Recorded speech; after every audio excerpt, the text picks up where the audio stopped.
So here we are. Where do we start? Where do most people start? Most people are sick, they're tired, they're overworked, they're overwhelmed, and they're looking to many different people, places, and things to get information about nutrition and health. So let's look at some of those places where we're getting that information from. The food industry, TV, radio, friends, medical industry, pharmaceutical industry, agricultural industry, governmental agencies. These people, these places, they're doing their best, as far as they know, to educate us about what we need to eat. Now, you have to decide, how do you feel? How do you feel? Are you tired?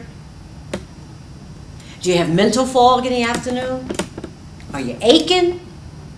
What's going on with you personally? Because this is your personal health journey. And you have got to decide who you're going to believe when it comes to what to eat. You don't have to believe me. What I encourage you to do is have an open mind and just begin to listen to what I'm saying, and then you do your own research. Because see, when you go and do your own research and check out what I'm saying, then you'll begin to see why we're so confused about our health and what to eat. We're grown. We can't teach our children if we don't know what to eat. And most people, they're out, they're working, raising a family, making a living. And they don't have the time, and most people don't have the interest in learning about what to eat. And so that's why I'm here. Had I had someone to help guide me, like myself, a nutritional awareness consultant, someone who didn't have a conflict of interest, it would have made my journey a heck of a lot easier. And there's some things that I have fixed, I have changed, I have under control. But for instance, my dental situation, I can't grow new teeth. All right? So by taking a look at what you're eating and where you're getting your nutritional information from can really save you a lot of time and money and emotional frustration, so that you don't have to go through some of the things that I went through. So, I'm not saying that all the information that's out there is incorrect, but a lot of it is misinformation. You remember the days when we were told to eat margarine. It was good for us. And there are still some people out there eating margarine. But folks, margarine is not good for you. It's full of trans fats. Trans fats lead to sickness in the body. But unless you're willing to challenge that information, to think something different, you're going to continue to eat margarine, thinking, oh well, I gotta die anyway, so you know, I like my margarine, I'm gonna go down with the margarine. And some people will choose to do that. And what is so important about Educated Eating Club and educated eating in general is that there's no judgment. And the Educated Eating Clubs, which are basically support groups for those people who have made a decision to make changes in their life and they want to be around like-minded people, to share information, to test information, to ask questions, and they feel comfortable. That's why the Educated Eating Clubs, I developed the Educated Eating Clubs. Very, very important. And anyone can start their own Educated Eating Club. It doesn't require a rocket scientist. It just requires someone who is interested in bettering their health. So we're overworked, we're overwhelmed, we don't know who to turn to, and again, that is why I created my position as a nutritional awareness consultant because there was a missing piece from the puzzle of health and nutrition. We have our dietitians and we have our nutritionists. But unfortunately, there's a lot of conflict of interest in those two groups. If you have a company such as Coca-Cola that's providing support for your organization, then to me that's conflict of interest. And that leads to some concern on my part. So I wanted someone to be able to give me information about how I should eat, how I should look at food, who didn't have conflict of interest, who was just providing information, who was not promoting one particular diet, because a diet is just a way of eating according to Webster's dictionary. But we make it something that you go on for a certain period of time and then you go off of it. You go on a diet to lose weight, to go to the beach, to go to your high school reunion, when a diet is just a way of eating, and we are all on a diet. It's just what we eat every day. So I wanted some guidance, and in order to go see a dietitian or a nutritionist, I had to have a condition. I had to be diagnosed as a type 2 diabetic for my insurance to pay for me to go see a dietitian or a nutritionist. Something was wrong with that to me. So by being a nutritional awareness consultant, I help people with food diaries. I help people really delve into how can I live my life, because everyone is different. Different people have different jobs. Some people have families, some people don't. Some people are high-powered executives that I work with, and they need to know how to eat to help them perform the work that they have to do. And so that's what I do. I provide that information. And you don't need a prescription to see me. So, moving right along. There's two arms to what I do. There's a nonprofit side of the house, which I mentioned before, Educated Eating, or E2 clubs. And those groups are dedicated to educating and raising awareness regarding nutrition and health within communities throughout the world. As a visionary, this is what I see our future of healthcare being.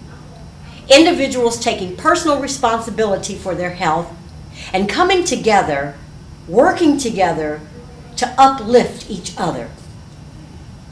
And the other side, the other arm to what I do, is I provide fee-based services in order to support my business. I go to companies and I speak at companies. I've written my book, Educated Eating, the Carbohydrate Insulin Connection to Obesity, Diabetes, High Blood Pressure, and Heart Disease, to help explain to people why we have so much inflammation in our body, and to bring it down to a level where the layman can understand. That's important, because if you don't understand the information, you're going to have difficulty applying it. And nothing in my book was made up. I did my research.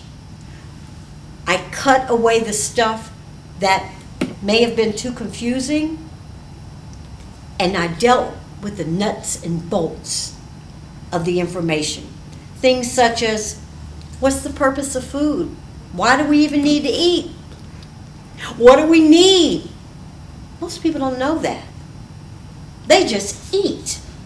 And that's why my book calls for you to retrain yourself on what you need.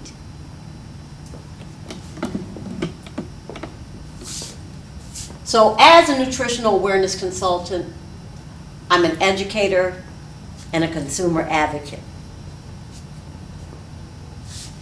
You know, we have a big healthcare problem, if you haven't heard about it recently. And it affects everyone. We're paying for the illnesses that people are encountering today. And that's not a good thing. So what are we going to do about it? We all have a responsibility because we're all one. We're all on this planet together, like-minded people, doing our best to live a good quality life.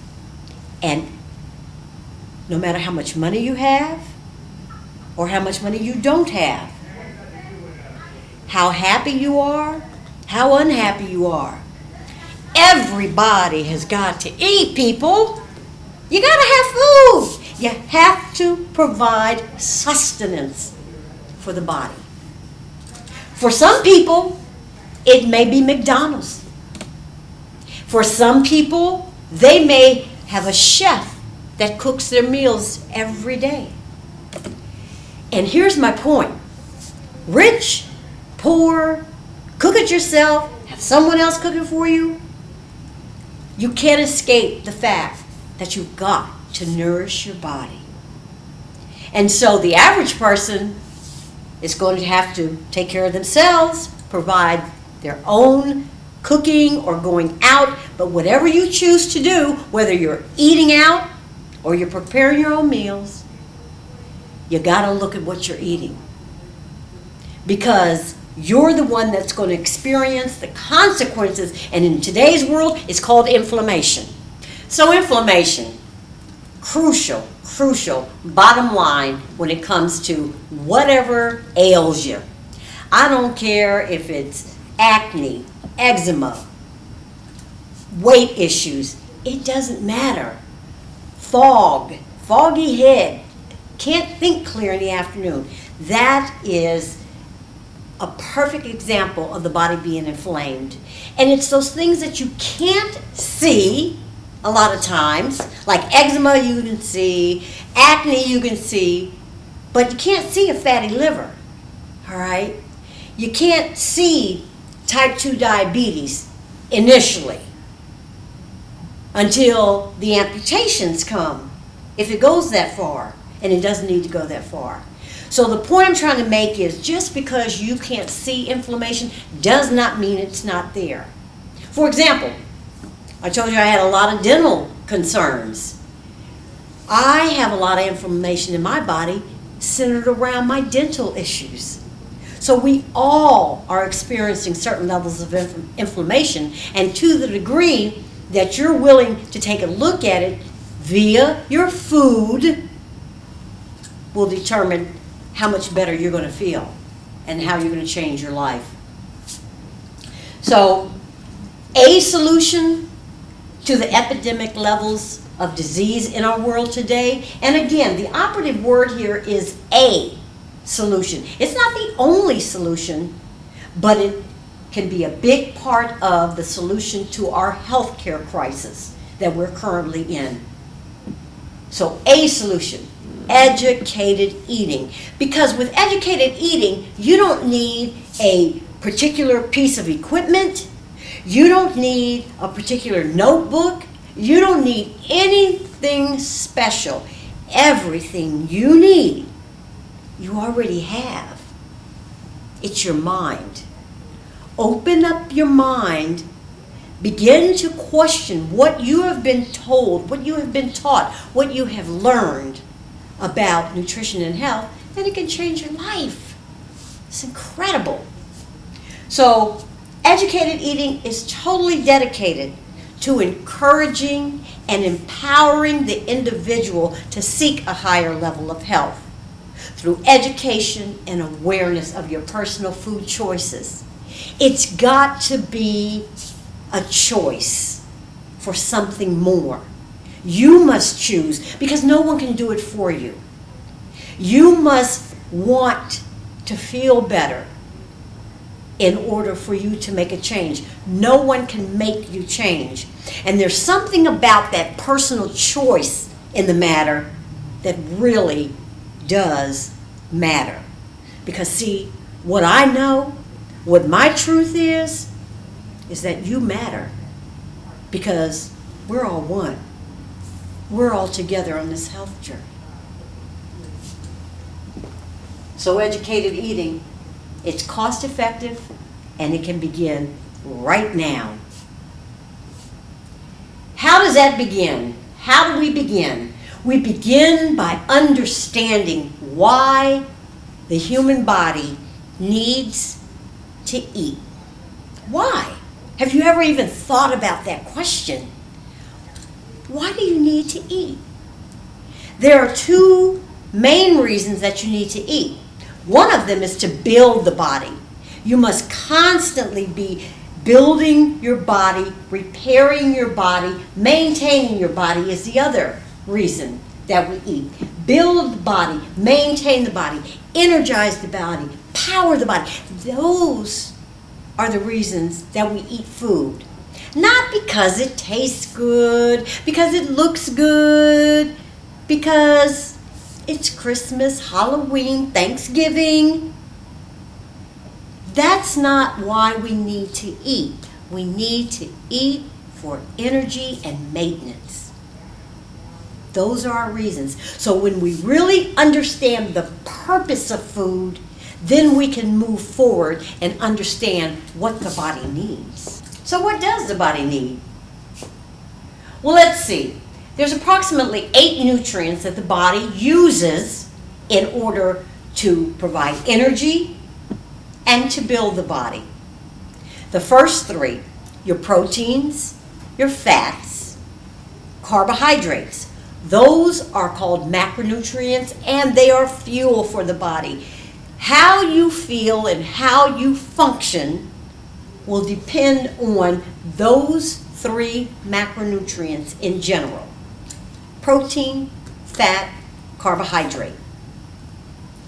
The body also uses vitamins, minerals, water, enzyme, and phytochemicals, which are just plant chemicals, to build itself.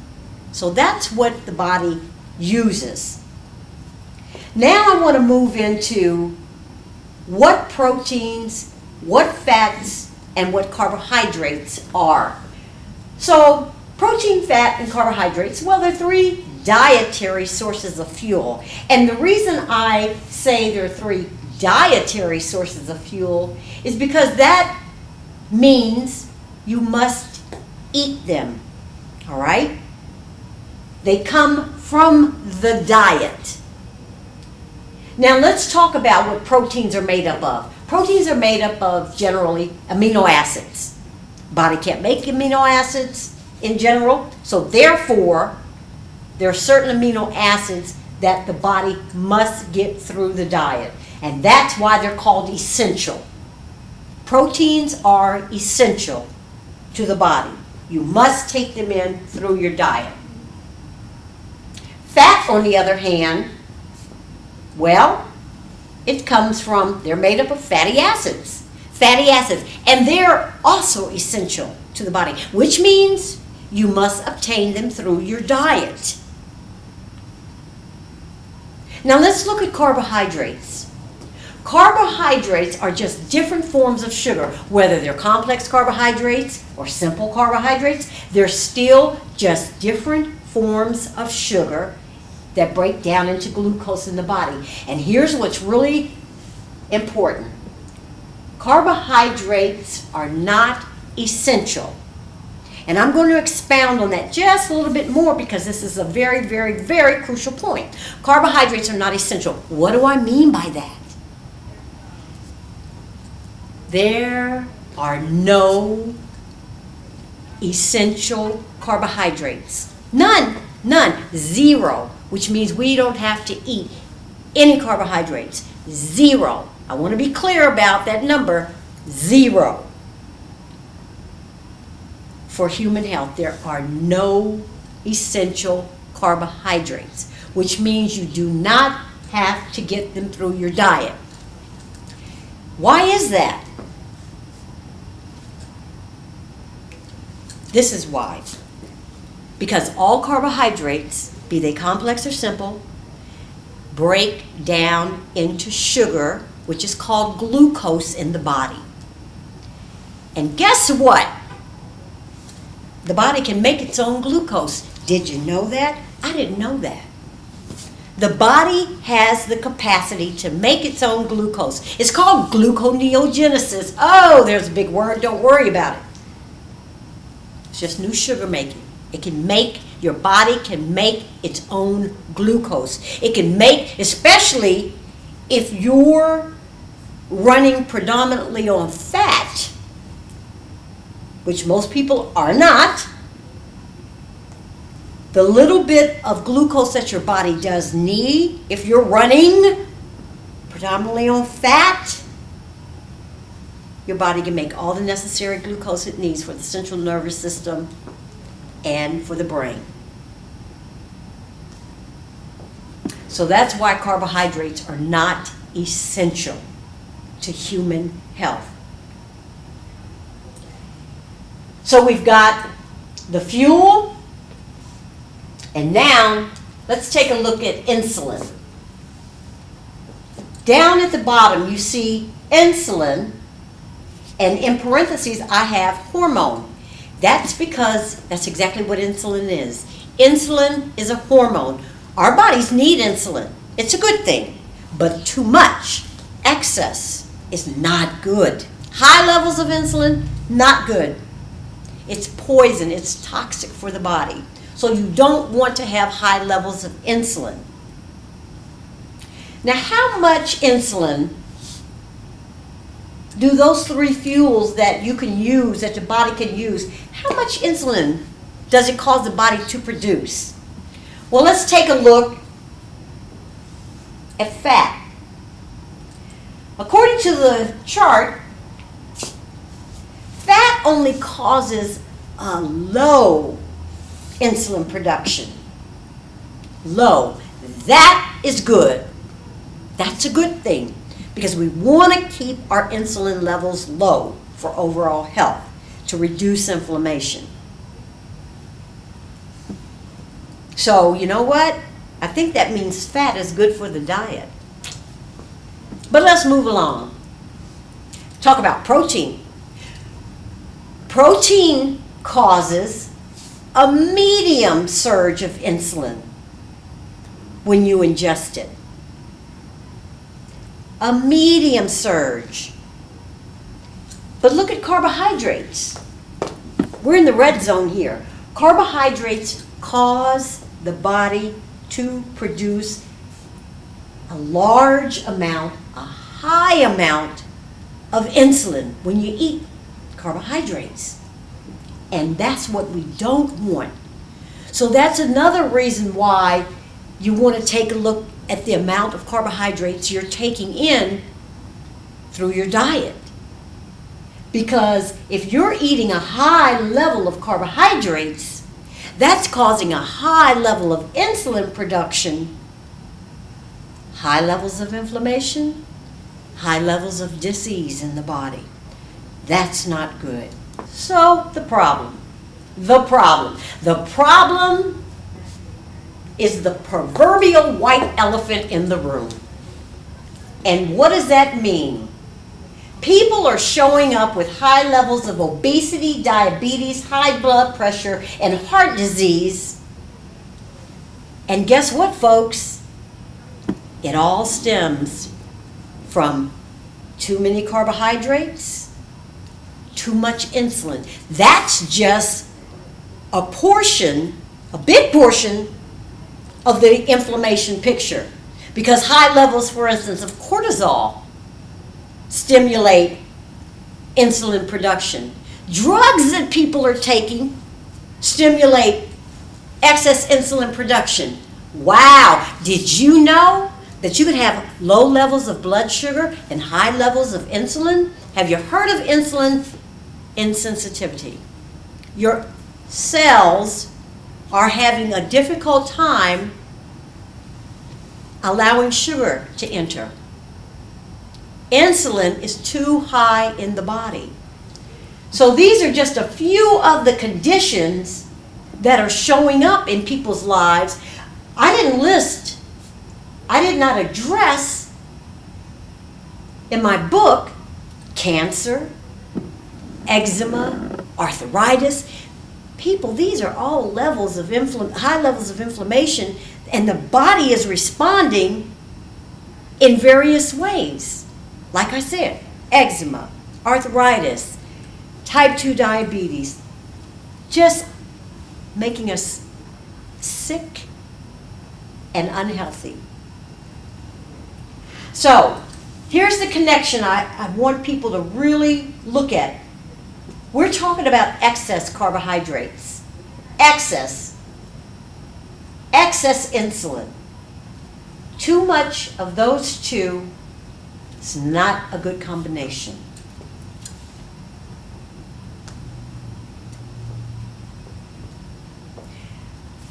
What we're not told is that every time we eat or drink food, it causes hormonal changes in our body. Hormonal changes. Breaking news, folks. Your hormones are important. And reminder, insulin is a hormone. Hormones dictate how we feel and how we function. If your hormones are out of whack, so are you. So you wonder why you're on that roller coaster, the highs and the lows. One moment you're up, 1 minute you're down. You're screaming at people. You've got a bellyache. Your muscles ache. You don't feel good. You're catching colds all the time. We don't catch colds. If you're working on your immune system on a daily basis, if you're feeding your body what it requires for good health, you don't care if you're in a room with people who are sick. People are sneezing. Because you know that you're doing what needs to be done to help build your immune system on a daily basis. But if you're dumping junk in your body, then you're not helping build your immune system.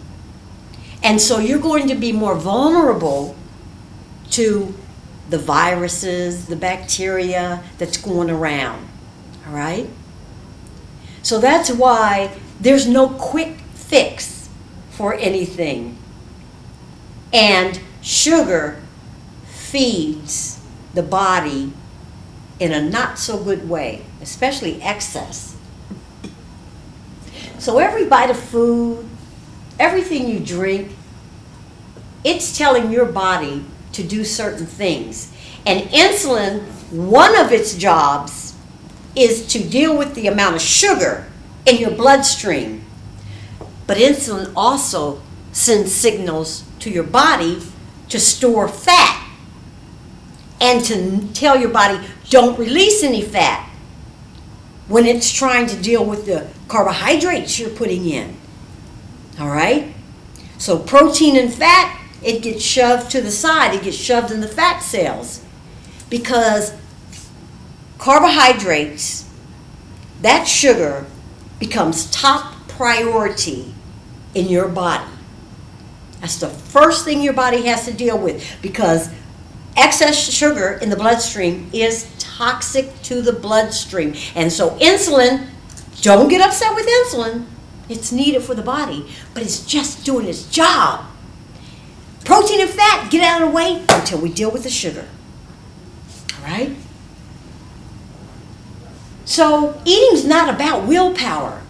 People will show up and go, oh, I'm dedicated. For the next 2 months, I'm going to make sure I stay on my plan. All the willpower in the world will not take care of a hormonal problem. So you can have all the good intentions you want when it comes to changing your health. But if you're not sending the right signals to the body, willpower is only going to go so far. And then the hormones are going to kick in big time, and you've lost control. because your hormones are more powerful than the willpower. So I always tell people, you cannot exercise your way out of a hormonal situation. And that's why it is so important that when people decide to make changes to how they're eating, one of the first things I'll tell my clients is, I don't want you working out for the first 2 weeks. And the reason I say that is because when your body, when you start changing how you're eating, adding more fat to your diet, and your body starts responding in a positive way, you start letting go of the excess water and you begin to burn fat. I want you to know that it's coming from the choices that you've made regarding your food and not that physical exercise. Now, don't get me wrong. I'm all for taking care of your health physically, working out. But that whole arena of physical fitness has changed. The understanding, the research has tremendously expanded. And two of the wonderful people, researchers, who are dealing with that is Dr. Stephen Finney and Dr. Volek, Jeff Volek. They have written a book called The Art and Science of Carbohydrate Living. Low carbohydrate living. The Art and Science of Low Carbohydrate Living.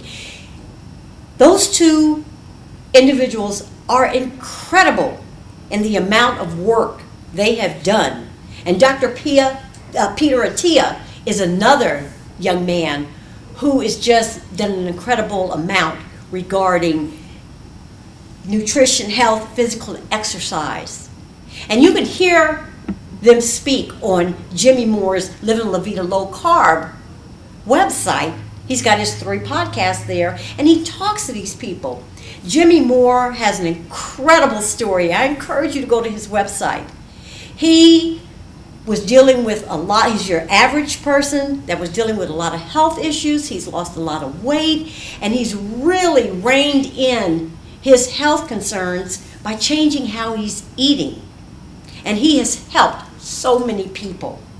And the information is free. He talks to people such as Gary Tobbs, who has written the book, Why We Get Fat, What to Do About It, Good Calories, Bad Calories, explaining why we are where we are when it comes to our health and nutrition today. He's interviewed people such as Dr. William Davis, Wheat Belly, explaining why wheat isn't such a good thing to be ingesting nowadays. Dr. David Perlmutter, Grain Brain. And these resources are listed at my website, educatedeating.com. You can go there for more information. But you need to begin to surround yourself with reputable websites and podcasts and people who really have your health interest in mind. Because the food industry, pharmaceutical industry, maybe not necessarily so. The agricultural industry, government agencies,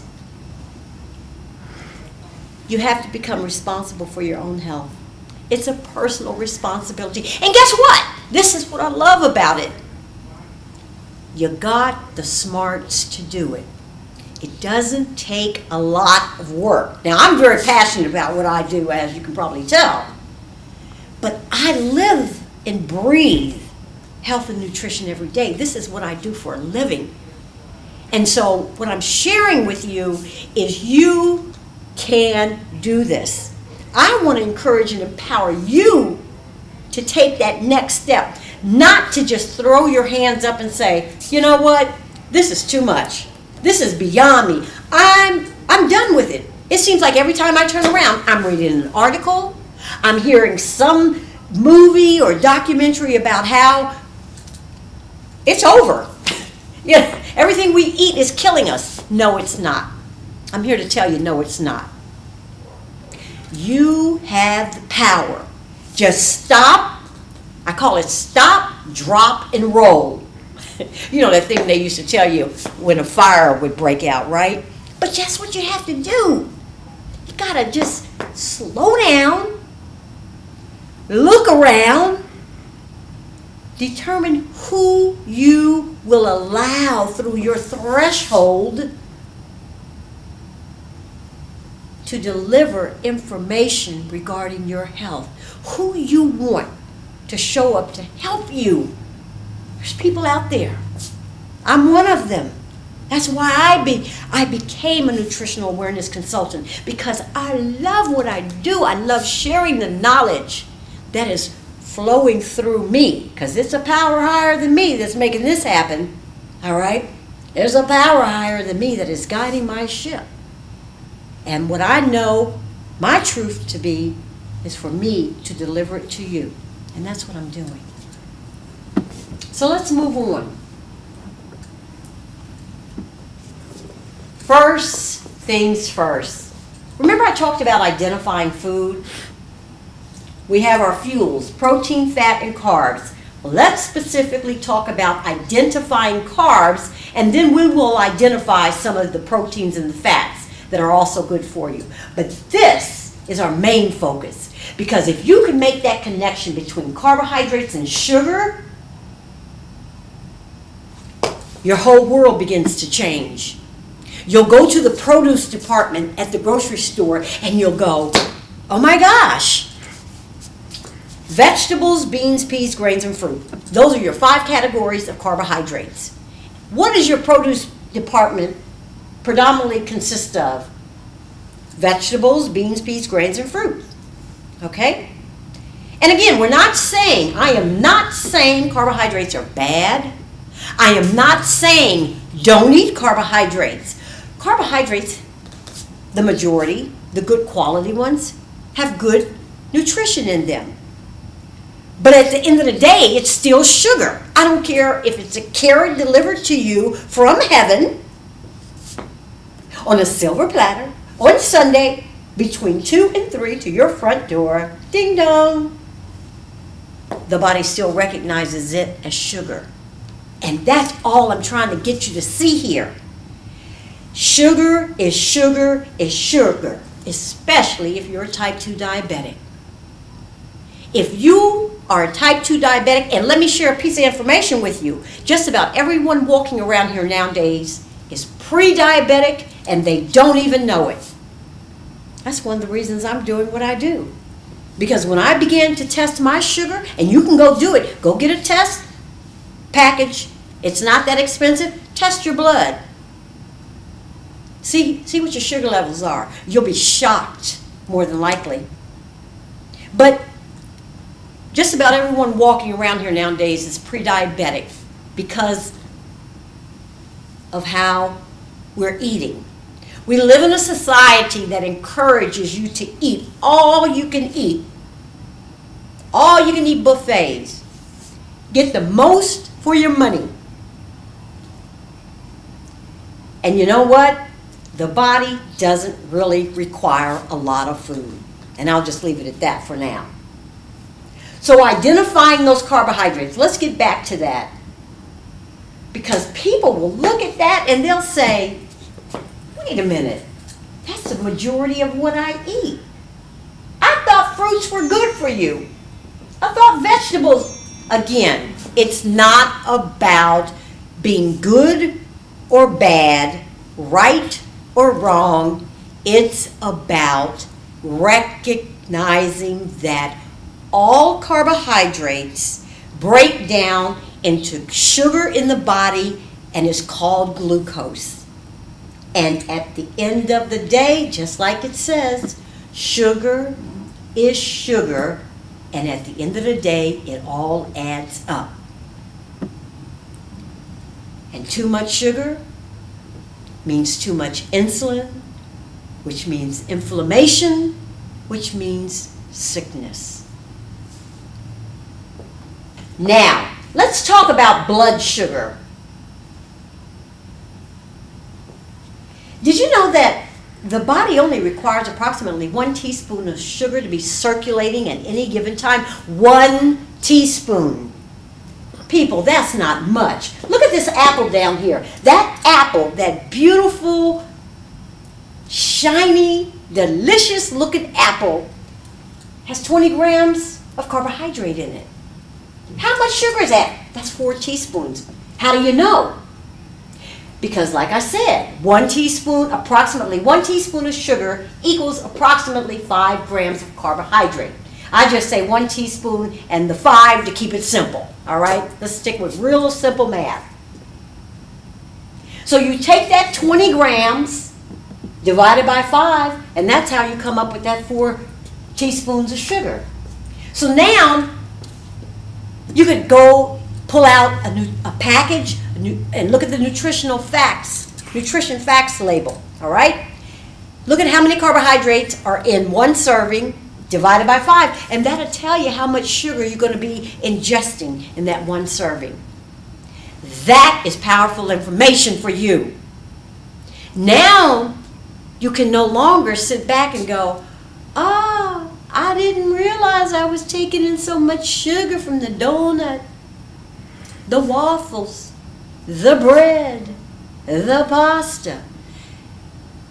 You know, we can continue to travel around, or travel down, I should say, that river of denial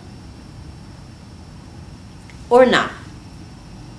Not right, not wrong, not good, not bad. It just is. You choose. So let's go back. Let's review.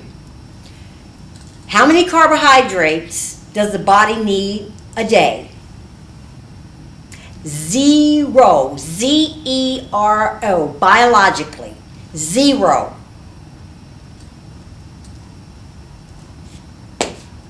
One teaspoon of sugar is all the body needs to have circulating at any given time.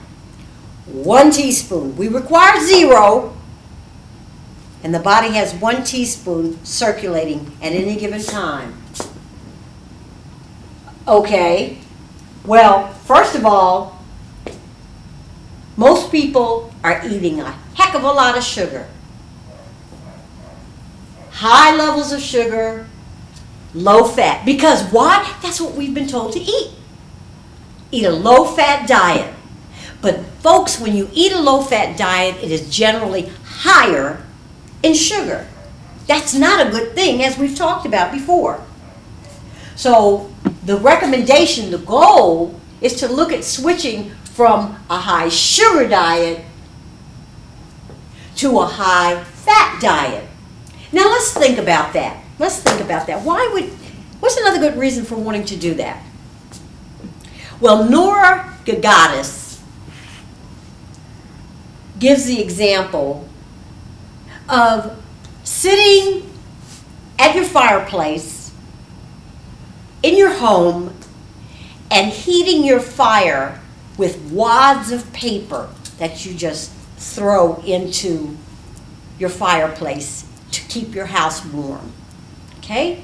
So you're wadding up paper and throwing it in there,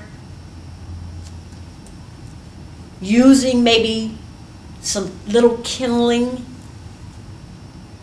Well, you know what? If you do that, you're going to have to stay by that fireplace the majority of the day to keep the fire from going out. Wouldn't it be a better idea to put a big log into the fireplace? Think about fat like that. That's what she encourages us to do. Nora says, think about putting a big log into your fireplace. And in her book, Primal Body, Primal Mind, she talks about that. And it's just incredible how, and I believe it's called Primal Body, Primal Mind. Primal Body, Primal Mind by Nora Gagatis. It's incredible that when you think about it, it makes sense. It makes so much sense to put a log in the fire and to be able to go shopping than to put wads of paper. So what type of fat? Here's a couple of suggestions, what I recommend to my clients. Coconut oil. Coconut oil is incredibly great for the body. It's an incredible source of good fat. Butter. Butter that comes from grass-fed cows, if possible. Why? Because, first of all, last time I checked, cows are supposed to eat grass and not be fed corn, which in today's world has probably been genetically modified, which is not a good thing. So grass-fed butter, avocados. Avocados are an exceptional source of good fat. How about olives?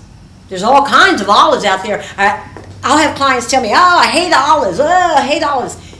Go to Whole Foods, go to their olive bar, taste some of the different olives. Just get one of each and see maybe if there's one you like.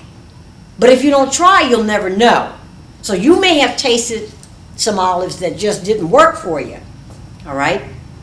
Give it a try. Here we go. Watch this. Lard. That's right. Lard from quality animals.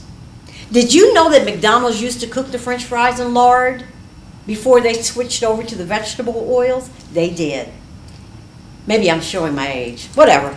But lard from good quality animals is good for you. So those are some great choices for you. And how about cream? Like cream in your coffee? You drink coffee? Put some good organic heavy cream in there from grass-fed cows. Excellent source of fat. So there are many different ways you can get the fat in, but you've got to be able to identify the fat. Sour cream.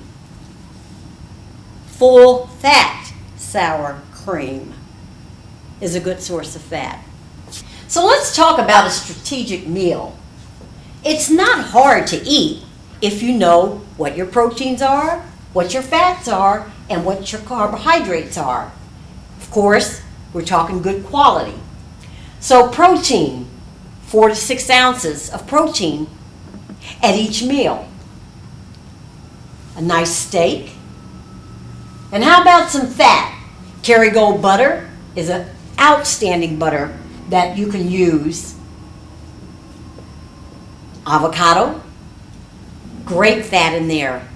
Great fat. A medium-sized avocado has approximately 150 grams of carbohydrate in it. Or excuse me, 150 grams of fat in it. And it's good for you. Good for you. Good fat.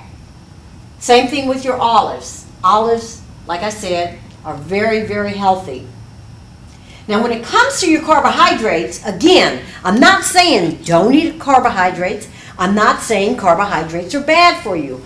I'm just saying carbohydrates equal sugar, and if we're trying to raise our level of awareness regarding the amount of sugar we're eating, we're going to have to look at how much sugar we're taking in the form of carbohydrates. So what do I recommend?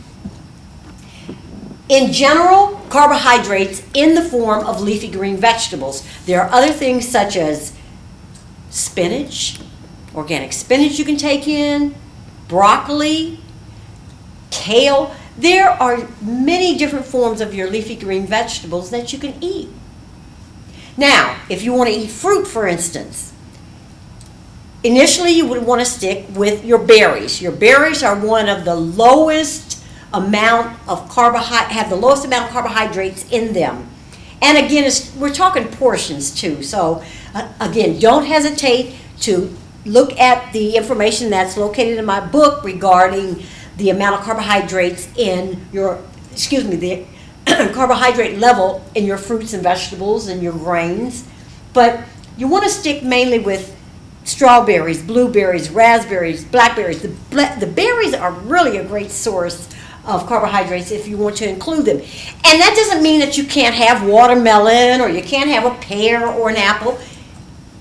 Instead of eating the whole thing, maybe eat a quarter of an apple, a half of a pear. Just be aware of the amount of sugar that you're going to be ingesting and see how it works for your body. So that's how you can put together a meal that is nourishing and good quality. Good quality. And there's not a lot of excess carbohydrate intake, excess insulin production. There are bad fats, quote unquote. I like to say they're lesser quality. For instance, you don't want to take in too many omega-6 type fats, such as olive oil is a good source of fat, but you don't want to do too much because there are your omega-6s in there, and we already get enough omega-6 fatty acids in our diet. So you don't want to do too much of any of the oils. The vegetable oils, I don't recommend them, all right? I basically stick with the coconut, the butter. Another one is palm oil, a good palm oil from a company like Nutiva. So those are some good sources of fat. And again, the lesser quality you want to stay away from, like the vegetable oils. Most of the oils that are in your grocery store, they're not so good for you. Animal fats are great as long as they come from good quality animals. For instance, the fat that comes off of bacon, the fat that comes off of beef that you may prepare, a steak or whatever, that's excellent. Chicken, organic chicken with the skin on it is good for you. That's good fat. So those are the fats you want to look at taking in. Okay? So we want to look at switching from the high sugar to high fat. And every cell in your body can use that fat. This is one of the main reasons why we want to look at switching. Did you know that the average person is consuming between 300 and 600 grams of sugar a day? What does that mean as far as teaspoons of sugar? Because most people, again, I broke it down, 1 teaspoon of sugar equals 5 grams of carbohydrate. But let's just specifically talk teaspoons of sugar. That's between 60 and 120 teaspoons of sugar. People, you talk about inflammation, oh, you're inflamed if you're taking in that much sugar a day, especially if your body cannot handle it.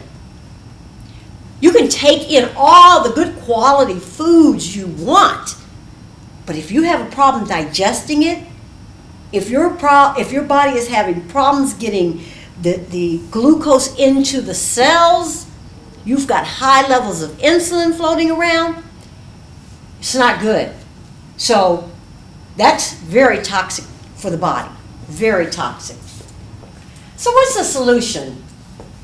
How can we reduce the amount of inflammation that's going on in our body? Well, the first thing we need to do after we begin to take a closer look at what we're eating and identify those carbohydrates in our diet, 20 grams if you have health concerns.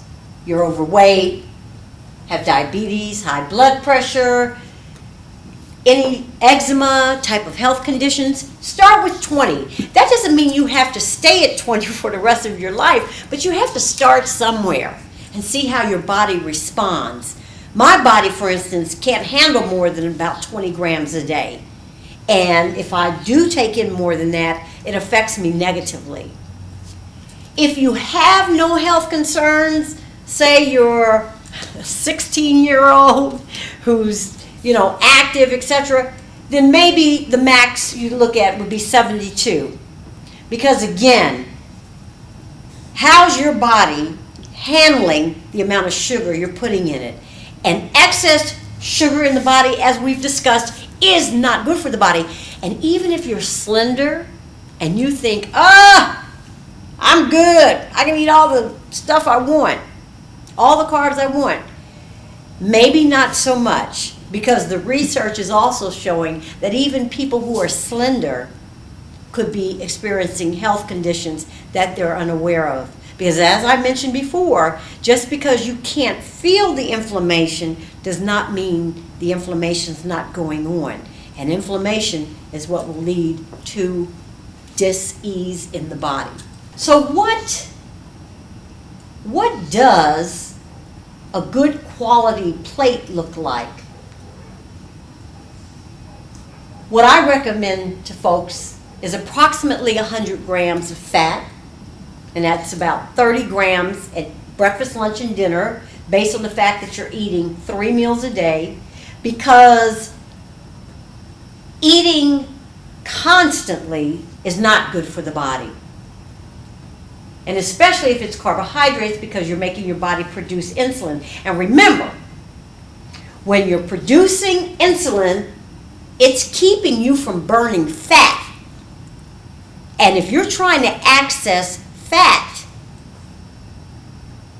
you're not going to be able to do that if you're constantly eating, specifically carbohydrates. So approximately 100 grams of protein a day. And you don't want real high levels of protein. And according to Dr. Donald Layman, who's one of the top researchers in the field of proteins, he recommends about 30 grams each day, or 30 grams each meal of protein to help with building the body, etc. And when we're talking carbs, approximately 20. I have my clients start out with 20 grams. And we see how your body works with the 20 grams. That doesn't mean you're going to only eat 20 grams of carbs for the rest of your life, but you have to start somewhere. And before you can even go with the 20 grams, you've got to be able to identify the carbohydrates in your diet. So what does that mean? Oh, here we go. That's right. You got to write it down. You got to write down what you're eating. If you don't write down what you're eating, keep a food diary of some sort, you're not going to remember what it is you're taking in.